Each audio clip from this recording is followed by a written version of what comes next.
Welcome to the Short Funk Podcast. I'm Tom Barbalet, and today, the D&D vernacular. Taking a few days off work, roughly a week by the looks of things, give or take if something goes on. And I was looking at apps that I could while away some of the time that I have off. You know, just completely out there, stupid game, relaxing apps that wouldn't take a lot of cognitive effort and would while away some hours that I might have spare through my time off.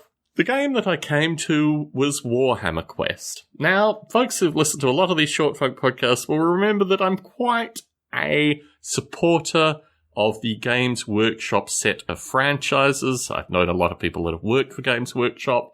I think in general their products are of good quality, and I like the idea that there is a company surrounded with maintaining a bunch of intellectual property associated broadly with the genres of fantasy and science fiction. I mean, obviously a very well-defined universe in both of these areas, but still a company that I'd like to support. Having played Warhammer Quest for a couple of hours, my wife looked over my shoulder and asked what I was doing, and I explained it to her, and I went through some of the game scenarios. I basically put the iPad flat on the bed and showed her the top-down view and showed her my general thinking and strategy. She thought that looked like fun, and she downloaded it on her iPad. And then a very interesting secondary effect began. She started asking me questions associated with melee, associated with missiles, associated with wounds, associated with a variety of bits of language that for many of us, well, I'm assuming a lot of our Short Funk listeners, are just second nature. Role-playing game vernacular is the vernacular of a certain demographic, typically men of age. Well, it's interesting actually.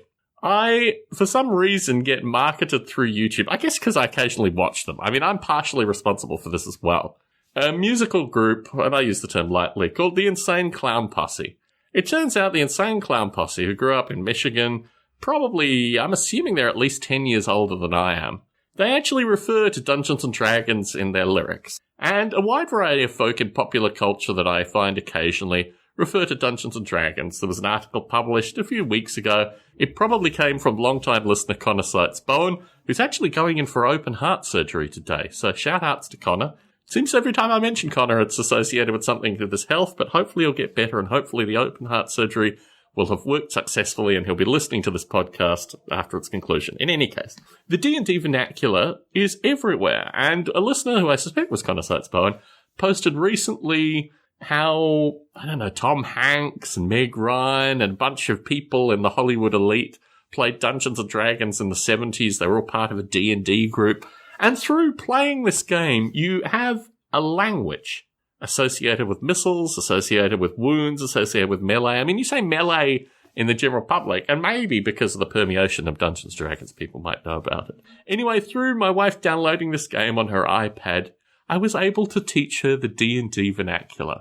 I was able to explain to her what these various words meant, because as a novice coming to this game, without having that vernacular, you wouldn't really understand it. And this, I think, is a very interesting problem for game developers. Clearly, there's going to be a large percentage of the population who will gravitate to these kind of role-playing games and will already know implicitly what these terms mean in terms of, you know, wounds can be applied as both wounds of damage, although it's typically called damage, or it can be applied to wounds associated with what I would broadly call health. And then you have all the amulets and all the daggers and all these kind of things, and you have all the magical stuff that's added to that, and, you know, the problems with cursed armor, you don't necessarily want cursed armor, and all this other kind of stuff.